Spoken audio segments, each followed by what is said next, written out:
gravado nos fofinhos estúdios da Unigran, direto de Dourados, interior do Mato Grosso do Sul. A cidade o estado em que quase chegaram os 12 milhões de reais. Esse é o seu podcast Direito do Mato. Eu sou Fabrício Brown e você sabia que se você saltar de um avião sem paraquedas, você vai voar para o resto da sua vida? Eu sou o professor Fernando Machado. E eu esqueci a frase. É que eu preparei aqui. Os céus declaram a glória de Deus e o firmamento anuncia a obra das suas mãos. Aqui é o professor Vinícius de Almeida e professor Fernando, eu estava vendo aqui uma notícia que diz que a delegacia de polícia aqui de Dourados parou de utilizar sabão em barra. Sabe por quê? Porque eles gostam de detergente.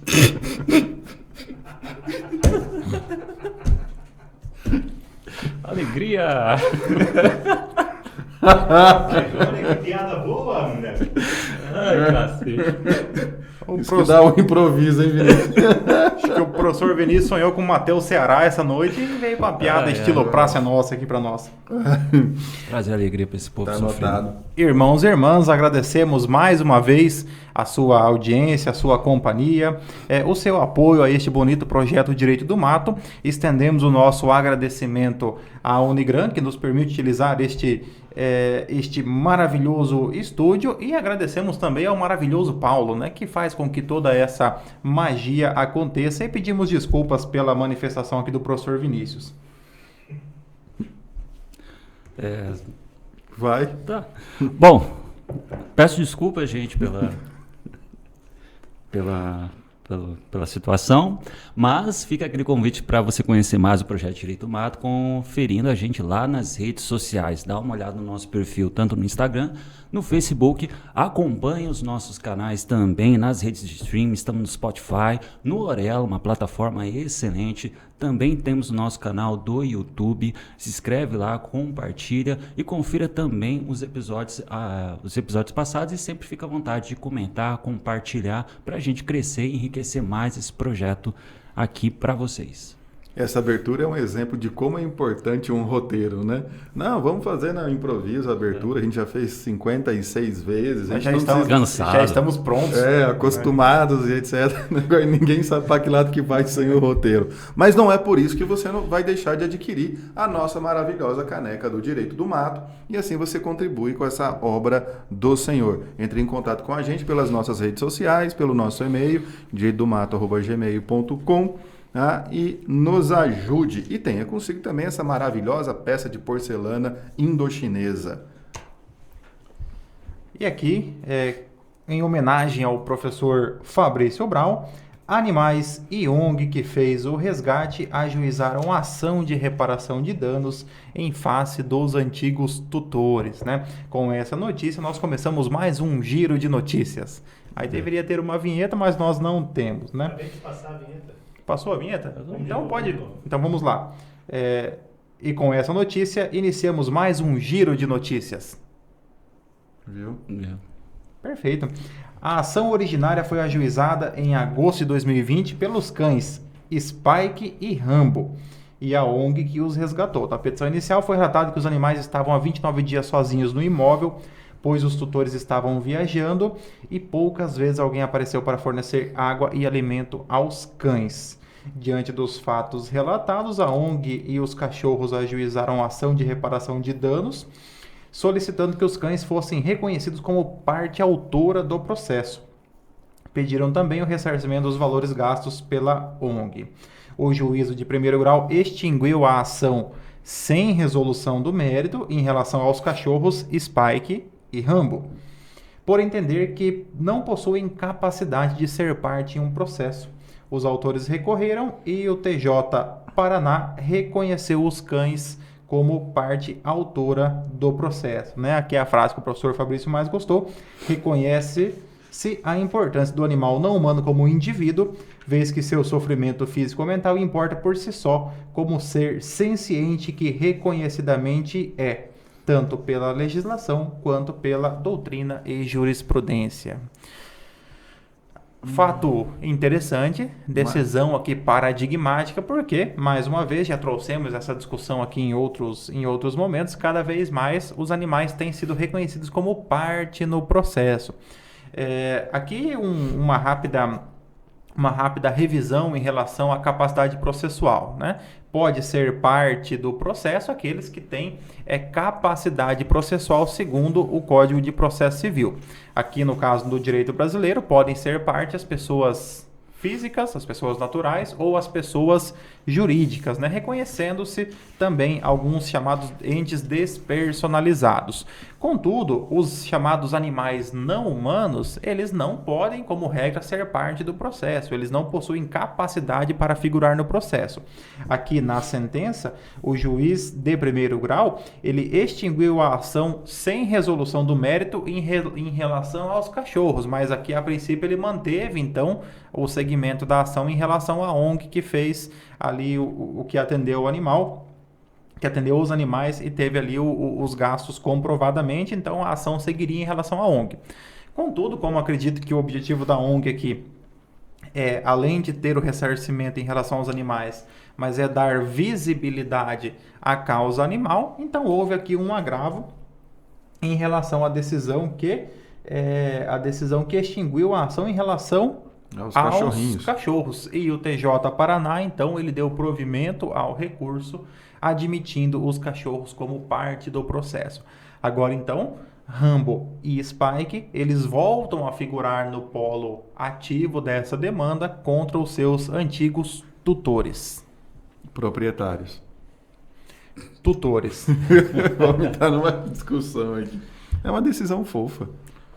Bom, analisando um pouco do mérito, saindo dessa questão aí da capacidade de ser parte, a gente vê então que efetivamente os donos, proprietários ou tutores, ou então pai de pet, eles de fato realmente violaram a legislação ambiental pelo fato de ter um abandono desses animais. Porque, como aqui está falando, são 29 dias sozinhos no imóvel, com poucas vezes as pessoas indo lá, dando alimento e água. Aí vai saber quem são essas pessoas. Às vezes são pessoas que sensibilizaram com a situação, enquanto quem efetivamente deveria ter essa função está lá viajando. Então, realmente, analisando o mérito, faz todo sentido a busca de uma indenização, né? Reparação com aqueles valores que eles tiveram para alimentar e cuidar desses animais, além também da responsabilidade, seja administrativa, ambiental, desses proprietários, de quem acolheu pela primeira vez o Skype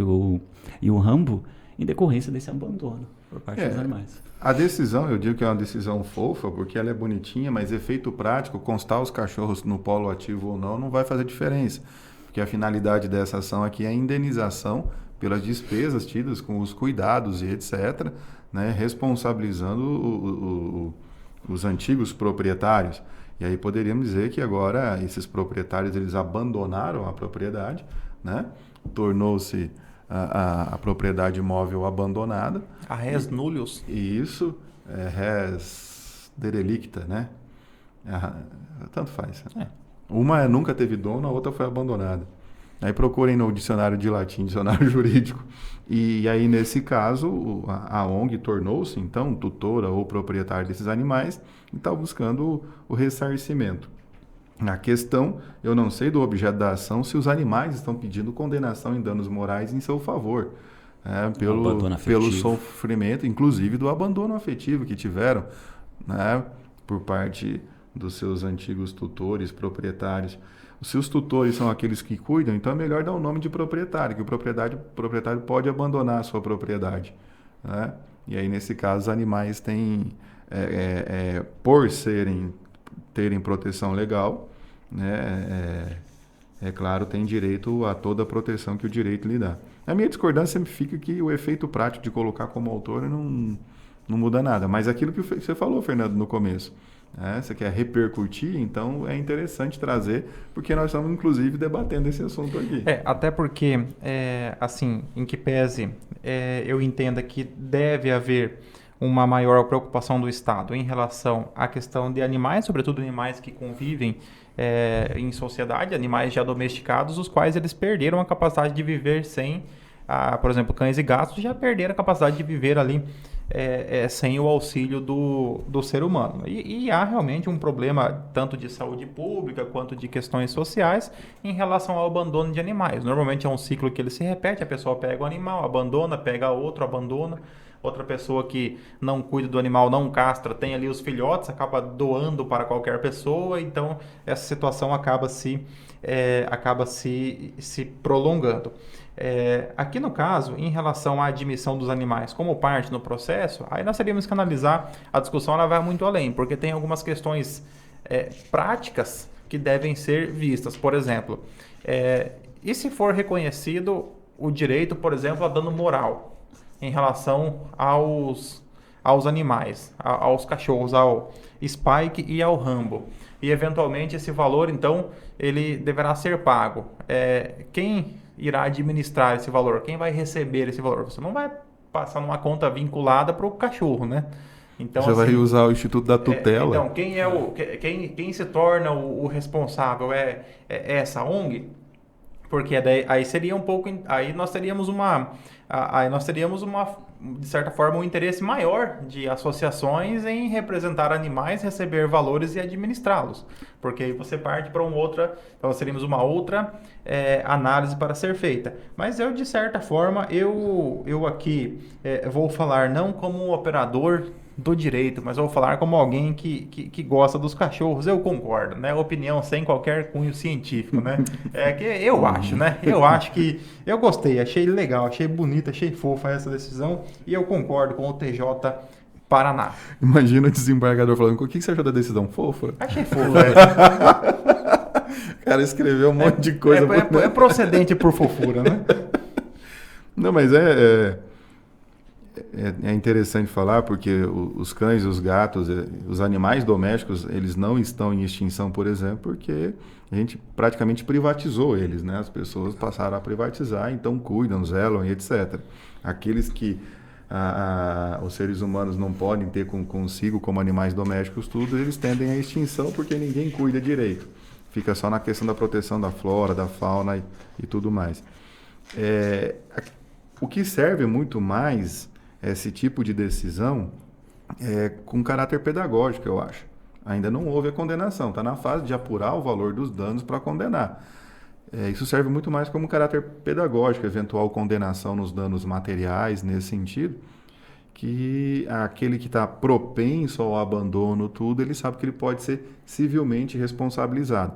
Criminalmente, por maus tratos aos animais, ele já pode. Administrativamente, também, pelo órgão de proteção, também. E agora, civilmente, ele pode também sofrer uma responsabilização.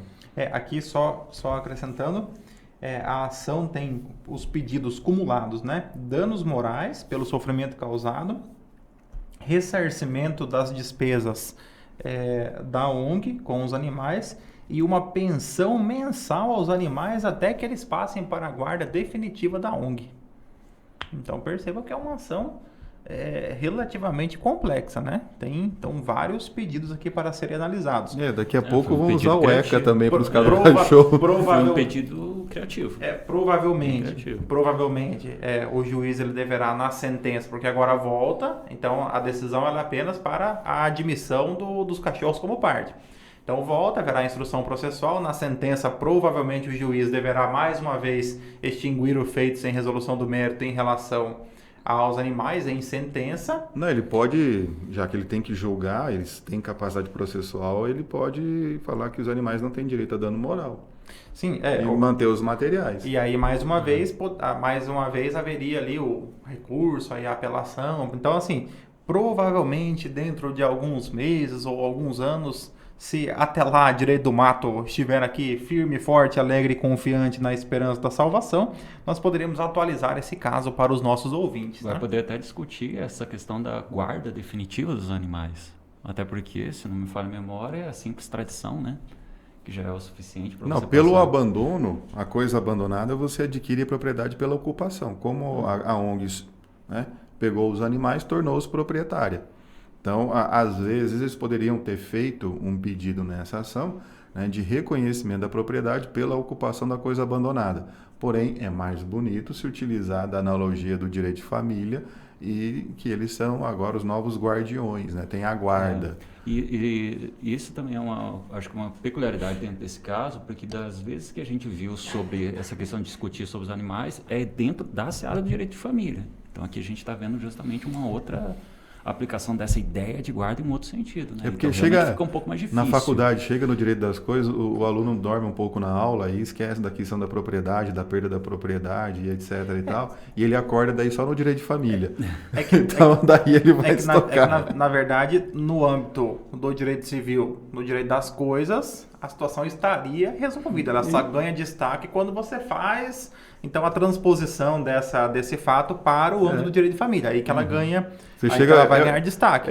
No final, você chega no mesmo lugar.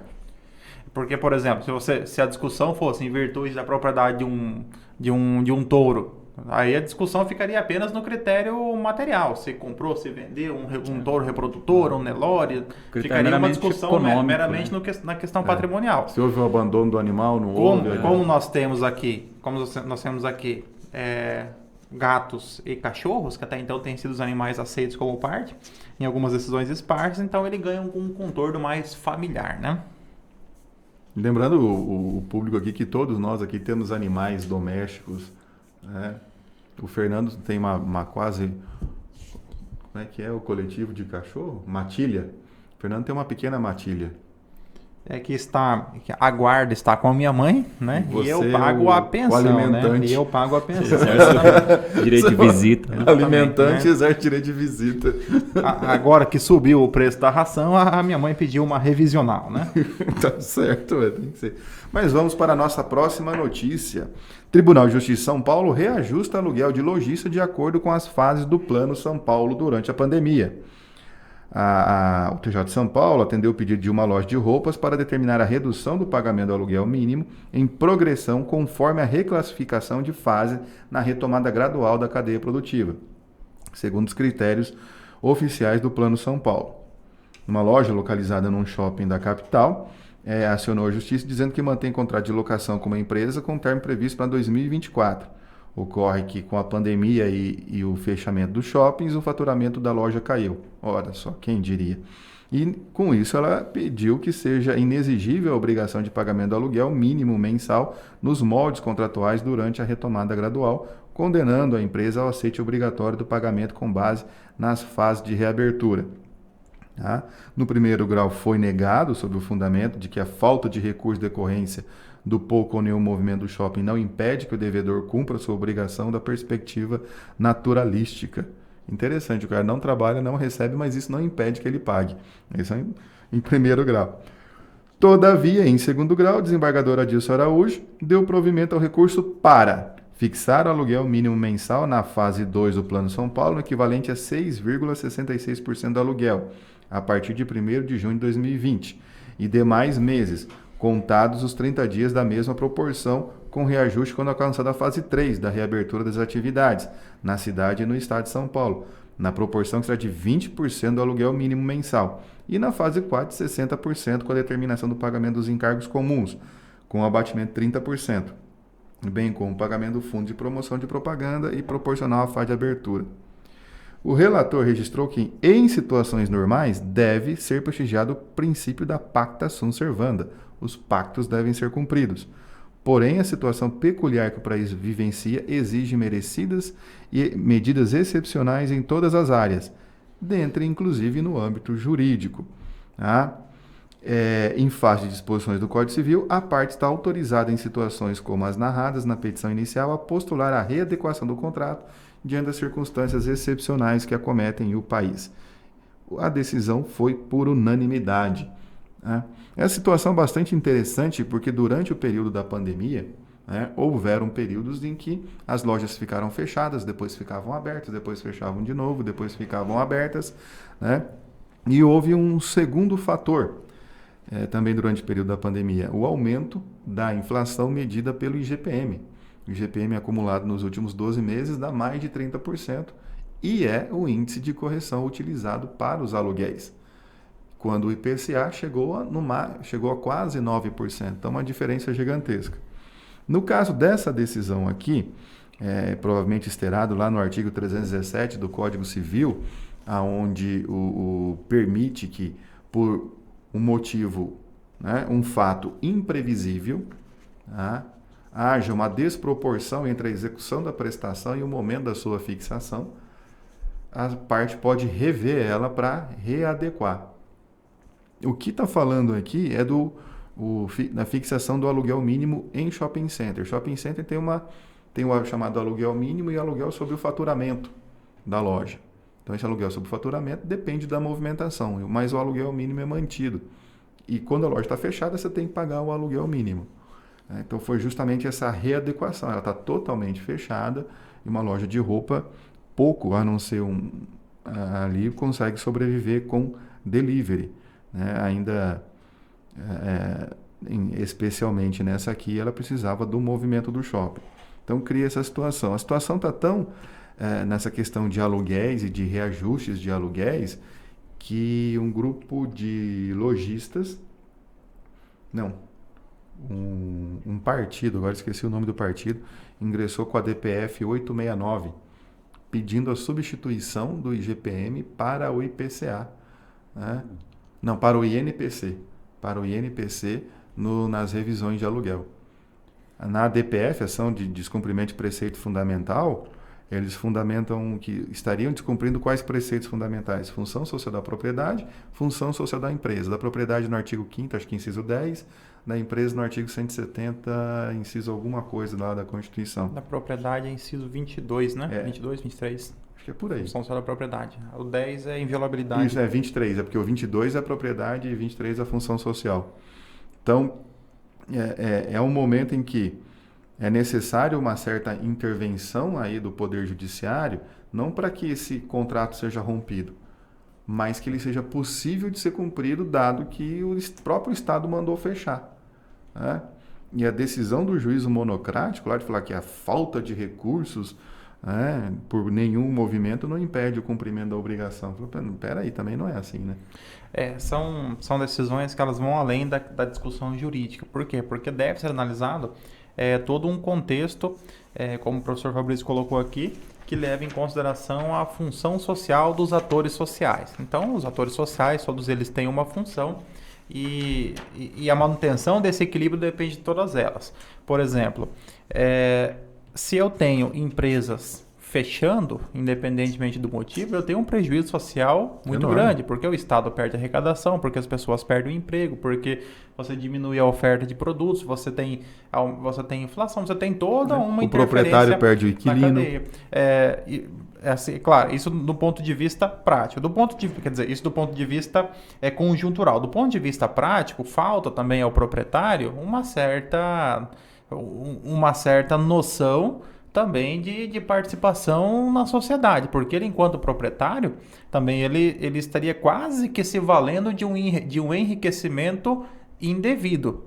Por quê? Porque um reajuste tão grande quanto esse, em decorrência de uma situação totalmente anormal, vai importar para ele um ganho acima daquilo que era esperado, o que permite, em algumas situações, não que haja interferência do Poder Judiciário. E muitas vezes o proprietário, ao exigir, então, que ele tenha determinado reajuste, ele corre risco de ficar sem o aluguel, ficar mais tempo sem alugar e ter um prejuízo muito maior do que, eventualmente, uma repactuação desse valor. O que não pode esquecer também é o fato que levou a esse tipo de situação da necessidade do reajuste, justamente a situação excepcionalíssima que nós estamos vivendo de crise. O que exige por parte do poder público, seja estadual, seja federal, como a gente está vendo, a edição de determinadas normas para tentar salvar alguns pontos dentro da vida em sociedade, da economia, interferindo também nesses contratos. Como a gente vê na própria notícia fala da ideia do Plano São Paulo. Então, esse argumento, por exemplo, utilizado pelo juiz de primeiro grau, fala, não está tendo recurso, não está tendo movimento, mas você tem que cumprir normalmente o contrato, ele foge totalmente da realidade que hoje nós vemos. Por isso que, por exemplo, você tem a atuação do governo estadual nesse sentido, interferindo inclusive nos contratos, porque a ideia é a preservação. Então, se ficar realmente a acreditar que tem que trabalhar, fazer uma interpretação muito cega no sentido de normalidade, basicamente é enterrar parte da economia da região. A legislação civil ela já permite essa interferência por parte, né? Você demonstrando os requisitos lá no artigo 317, simplesmente um fato imprevisto que causou uma desproporção muito grande na prestação. Como você mostra a desproporção? Esse índice aumentou 37%. Esse índice aumentou 8%. Esse aumentou 6%. Esse aumentou 10%. Então, há uma desproporção do índice para o outro. Por um fator o quê? Imprevisto. A pandemia foi imprevista e a maneira como o Estado agiu, aqui o Estado de São Paulo, também os agentes não tinham controle, foi imprevisto. Então, fecha durante tanto tempo. Cada estado escolheu uma cor, fase preta, fase vermelha, fase cinza, fase não sei o que e tal. Então, a medida do movimento. Isso impactou justamente naquelas lojas de varejo que precisam do cliente dentro da loja, impactua no movimento e na venda e no rendimento. Então, justifica a interferência. Só uma coisa da DPF 869, que eu tenho uma crítica quanto a ela, é que eles pedem para declarar a inconstitucionalidade do IGPM e para usar o INPC ou IPCA. O que também não é bom, porque nos anos de 2003, 2014, o IGPM estava mais baixo que o INPC e IPCA. Então, nem sempre ele está maior. Então, eu acho que é um tiro no pé. Porque no futuro INPC. Depois o INPC pode estar mais alto e o IGPM menor. Então, isso também não é o que resolve agora. Né? Não é o que vai resolver. Eu acho que nem é questão para o Supremo resolver. Isso é uma questão de analisar o contrato dentro do caso concreto. Tem que ser perante a justiça de primeiro grau ali, no caso, chegar no recurso. Né? Mas a grande maioria tem se visto na prática, são os proprietários mesmo já se dispondo a diminuir o valor do reajuste, a segurar o valor do aluguel, né? A loja está fechada, a baixar o preço do aluguel durante o fechamento da loja, para não perder o inquilino. Porque senão ele vai fechar, ele vai ficar vazio e quem que vai alugar no local, né? Então já várias pessoas, vários proprietários tiveram essa atitude. Então, e são questões que o Estado tem que tratar, o Poder Judiciário tem que tratar de uma maneira assim, de trazer o equilíbrio no contrato, não de simplesmente declarar inconstitucional determinado índice. Só equilibrar o contrato nesse momento, depois volta ao normal o contrato e pronto. Né? Porque depois as coisas tendem a se estabilizar. Ou não, né? Estamos no Brasil, a gente também não sabe. Pode vir uma terceira, quarta, quinta onda. É verdade. No Brasil, nada é estável. O Brasil não é para amadores. Vamos para a nossa última notícia deste giro de notícias. Dona de imóvel acusada de permitir prostituição será indenizada. Ela foi chamada de, abre aspas, cafetina de prostíbulo e surpreendida por multas aplicadas pelo síndico que acusou as inquilinas de usarem o imóvel para a prática de prostituição. A terceira turma civil do TJDF condenou o síndico e a associação de moradores a pagar indenização por danos morais por terem acusado indevidamente proprietária de apartamento de permitir que suas inquilinas... Só na vez que você lê que eu dou A terceira turma civil do TJDF condenou o síndico e a associação de moradores a pagarem indenização por danos morais por terem acusado indevidamente proprietária de apartamento de permitir que suas inquilinas praticassem atividade ilícita, prostituição em imóvel de sua propriedade. Na ação, a autora narrou que a proprietária contou que foi surpreendida por multas aplicadas pelo síndico e que foi ofendida como cafetina de prostíbulo. Em primeira instância, o magistrado explicou que as multas foram aplicadas em decorrência de repetidas violações das regras de convivência e a autora não fez nada para impedir a atividade indevida que ocorria em seu apartamento. Em recurso, o colegiado entendeu que os áudios juntados comprovam que houve abuso dos réus no tratamento das práticas irregulares, pois utilizaram linchamento social para punir o uso irregular do imóvel. Deram parcial provimento ao recurso da autora para condenar os réus ao pagamento de R$ 2.500 por danos morais. Isso aqui eu achei interessante porque a maneira como foi redigida aqui a notícia, né? Eu acredito que não é a decisão assim, dá a entender que a prostituição é ilícita, né? É bom deixar claro para os nossos ouvintes, fiquem tranquilos, a prostituição ela é lícita, ela é permitida. O que é ilícito é o rufianismo, né? Você aproveitar-se, utilizar-se da prostituição, tomar vantagem da prostituição alheia. Que é explorar a sexualidade de outra pessoa, né? É. Agora, a pessoa que, na forma de contribuinte individual, ela sobrevive da chamada profissão mais antiga do mundo, né? E aqui a dona do imóvel, ela alugou o imóvel para duas moças. E uma breve referência histórica, a profissão mais antiga do mundo, porque há uma referência a uma mulher que se dedicava às atividades sexuais como modo de sobrevivência na obra Epopeia de Gilgamesh, que é um conto babilônico, que é considerada a obra literária mais antiga do mundo, talvez aí com 4.000 anos. Né? O primeiro registro de uma profissão. É o primeiro registro que denomina essa profissão, né? Então, por isso que ela ganhou aí a alcunha de profissão mais antiga do mundo. Então, pelo que eu entendi, assim, a notícia, a proprietária, ela alugou, então, o imóvel para essas duas inquilinas, e aí essas duas inquilinas acabavam, então, exercendo essa função não ilícita, que é da prostituição.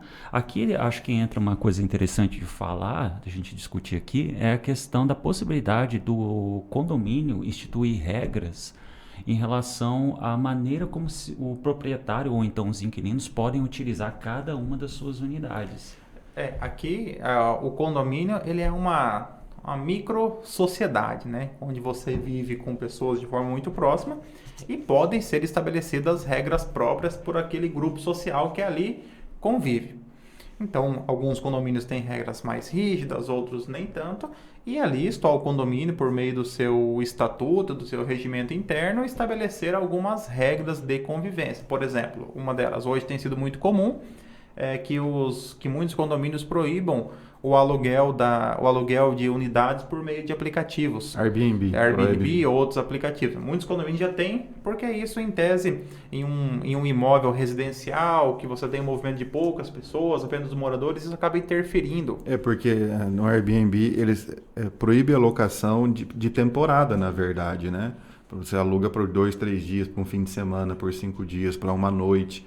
Então, proibir esse tipo de locação, porque acaba mexendo na rotina do prédio, o porteiro não sabe quem que é uma pessoa que não tem conhecimento, diferente de alguém que aluga para ficar 1 ano, 2, Em tese, etc. a pessoa que vai ficar 1 dia, poucas horas, 2 dias, ela não tem o mesmo compromisso com a convivência social que os demais, né? Ele vai ficar ali e depois ele vai embora, né? Vou e nunca mais volto, então para quê?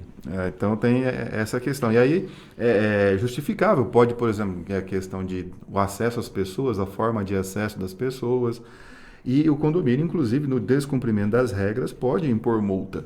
Digamos que nesse apartamento tivesse muito barulho, som alto ou outros sons assim que incomodassem, né? A princípio não há ali no estatuto do condomínio, no regimento, artigo 2º, parágrafo 4º, é vedada a prostituição.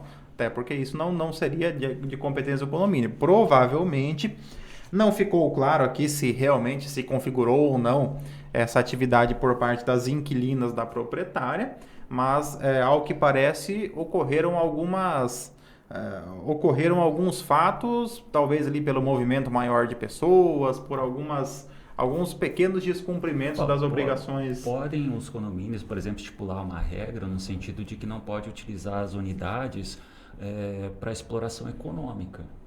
Então, por exemplo, não pode utilizar a unidade, não pode fazer Aí já viraria a prostituição. Porque você não pode, por exemplo, estabelecer um horário de entrada e saída. A questão se torna um semiaberto, né? Você ainda proibiu o morador de entrar em determinados horários. Então, a questão não é essa. Proibir a quantidade de pessoas que entram também na unidade, em tese, não seria possível. Agora, a atividade econômica, o Vinícius achou a solução. Atividade econômica, o professor Vinícius, aqui de forma muito criativa, ele encontrou aqui a solução, né, que o condomínio teria para evitar caso essa atividade estivesse. Porque não é um prédio comercial, etc. O acesso de pessoas estranhas a todo momento dificulta, então a atividade econômica... Afastaria a própria finalidade do condomínio, que é a questão mais do lazer, não a ideia de exploração econômica. Eu acho que seria uma regra um pouco questionável, por exemplo, nos condomínios, estipular uma vedação extremamente genérica, no sentido de que não pode explorar determinadas atividades que socialmente não são bem vistas. É, Isso aí seria viram muito os genérico. bons costumes. Isso é muito aberto, muito Aí seria um condomínio do exato. século XIX, né? É a moral e os bons costumes, né? Agora a questão aqui não fala se as multas foram ou não anuladas, porque às vezes as multas foram legítimas, a multa pode não ter sido o motivo. O que eles extrapolaram aqui foi provavelmente no grupo do WhatsApp do condomínio, né, áudios e etc., ofendendo a proprietária e as inquilinas. Aí que extrapolaram no seu direito.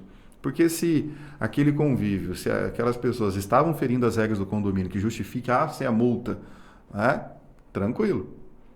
Que é o meio legítimo de exercer o seu direito. A partir do momento que você parte para a ofensa, inclusive, né, Aqui tá falando. aqui é a calúnia, né, de cometer um crime, então justifica a indenização em R$ 2.500 por dano moral. Eu achei até módico esse valor, né? Ele chama a pessoa de cafetina e leva só 2.500. Não, mas é juizado, né? O juizado é mais ou menos 2.500, né?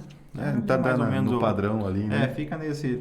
Eu acho que uma discussão boa aqui nesse caso seria se, por exemplo, aqui eu não consegui ver isso nessa notícia, mas vamos imaginar, por causa desse linchamento social, por causa dessa forma exagerada por parte dos outros condôminos, as inquilinas desistiram do contrato de locação e saíram.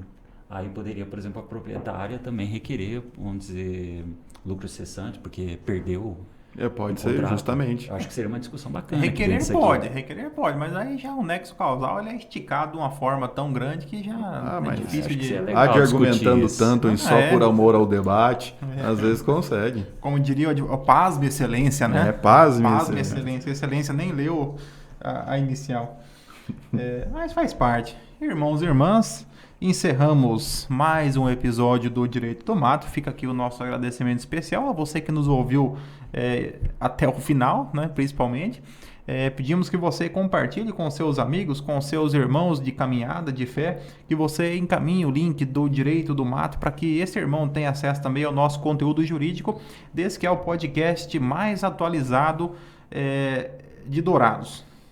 E se você chegou até aqui no nosso canal do YouTube, a gente espera que já tenha deixado aquele like, o comentário e ter compartilhado também esse vídeo para a gente enriquecer mais o nosso projeto Direito Mato.